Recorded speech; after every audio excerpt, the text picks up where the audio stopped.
Volleyball is 2 rounds deep in the playoffs. After sweeping their first round opponent in Independence, they faced Highland Park last night as they look to rebound from last year's loss to the Scots and continue a deep playoff run. But how did they fare versus the Scots? We will take a look into volleyball playoff games now. This is Game Time.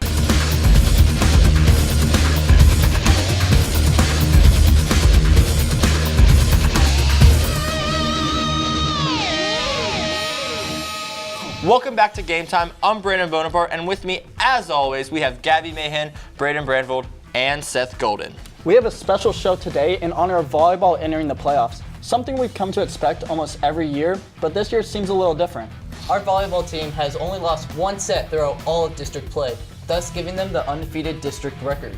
There is a ton of talent on that team, whether it's talking about offense or defense, and that is completely justified by how much work they put in every day. Volleyball already made it through the first round of playoffs. And we've got those highlights for you right now. The Prosper Eagle volleyball team faced Independence Tuesday night at McKinney High. Each player showed up and showed out. The first set was the closest of all three with the final score of 25-21. The second set, they held the Knights at 19 points. The Eagles managed to finish off their victory with a 25-17 lead, giving them another win under their belt and a spot in the second round of playoffs. Haley Killinger had 13 kills and 3 blocks. Sierra Hecht had 12 kills, 9 digs, and 2 blocks. Taryn Weber had 8 kills. Kayla Martin has 17 digs, and Maddie Whitmire had 14 assists. The team completely dominated and left no room for Independence to continue in by district.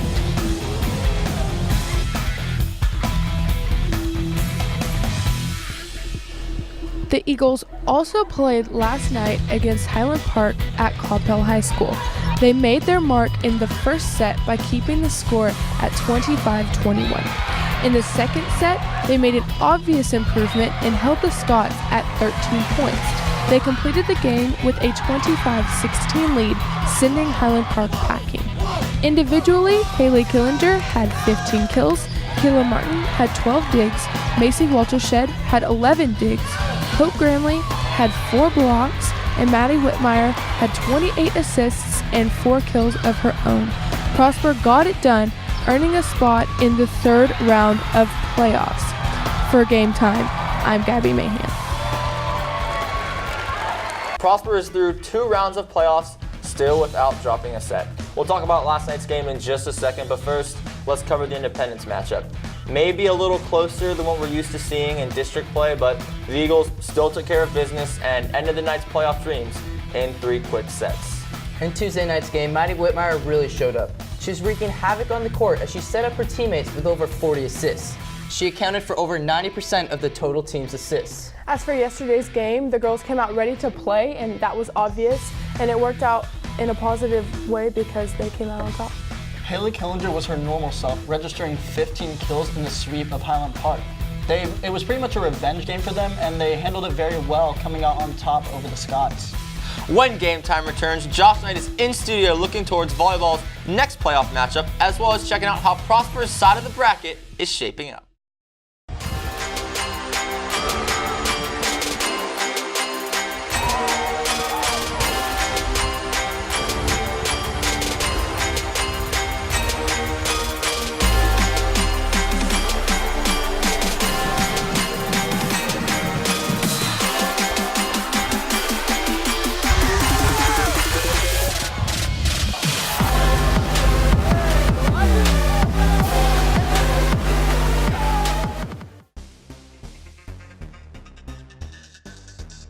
We will now send it over to Josh Knight to give us some insight on how Prosper's side of the bracket looks heading into the next rounds. Last night, the Lady Eagles traveled to Coppell High School to face off against Highland Park, and after last year's run being cut short by the Scots, there was some built-up emotion leading into last night's game. The girls came out hyped and were successful in avenging last year's loss and advancing to the next round. Now let's take a look at how the Lady Eagles side of the bracket is shaping up. After taking care of their first round opponents, tonight's matchup between Reedy and Forney will decide who the Lady Eagles get to see in the third round. Another familiar name still in the bracket is Lovejoy, who will be facing off against the Colony tonight, a team who defeated a shared rival in Frisco-Wakeland in the first round. We will not see either of these teams until the regional tournament. That's all I have for you today. Make sure to check in next Friday when I break down the week's matchups and take another look at the board. Back to you guys at the desk. Coming off of a first round playoff win, I think we could say the whole volleyball team stood out this last Tuesday night. But for our player of the week, we were able to pick one that was at the peak of their game. Now we will send it over to Morgan Monroe for our player of the week. Thank you, Seth. I'm Morgan Monroe with your Player of the Week. This week's Player of the Week is Haley Killinger. She led the team in kills with 13 and had 3 blocks. She was a huge aspect to the team's victory this past Tuesday. That's all I have for your Player of the Week. Be sure to tune in next time for your key player. For Game Time, I'm Morgan Monroe. Back to you guys at the desk.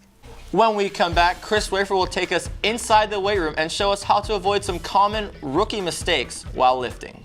Student Council will be collecting canned goods on stage during all lunches November 6th through 10th for Stuff the Bus. Prosper Theater's performing The Balkan Women and The Women of Lockerbie in the Prosper High School Auditorium on the 9th, 10th, and 11th of November at 6:30 p.m.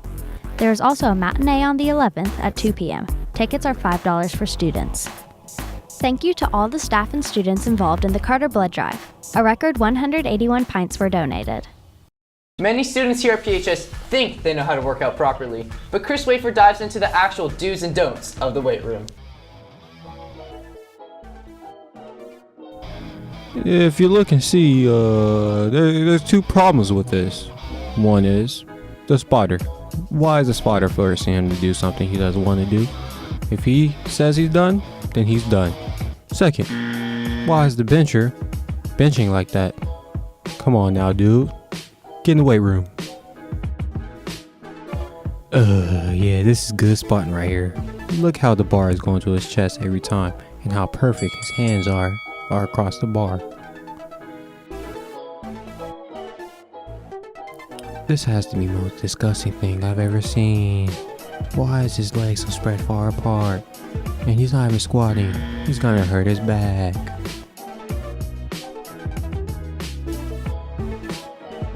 This is good spotting right here. Look how he sits down and comes right back up. That's a 10 for me. First of all, dude, take your earrings out. You can't follow directions. That's probably why you're lifting 2 different weights. Your right hand is gonna be stronger than the other. And kids are gonna make fun of you. Do you see the way he's lifting both weights and not rocking his body? This is how you want to do it. This is a 10 for me. Oh my goodness. This kid can't follow directions. Why is he coming all the way back to the floor? He's gonna hurt his back. Do you see the way he's bringing the bar to his chest? That's the way you want to do it. This is a 10 for me. Reporting for Eagle Nation News, I'm Chris Wafer. Rumor on the street is that Chris actually offers personal training sessions now. Would any of you guys be interested in that? I definitely need to work out, but I'm not sure if I'm going to go to Chris. I probably want someone who knows what they're doing in the weight room.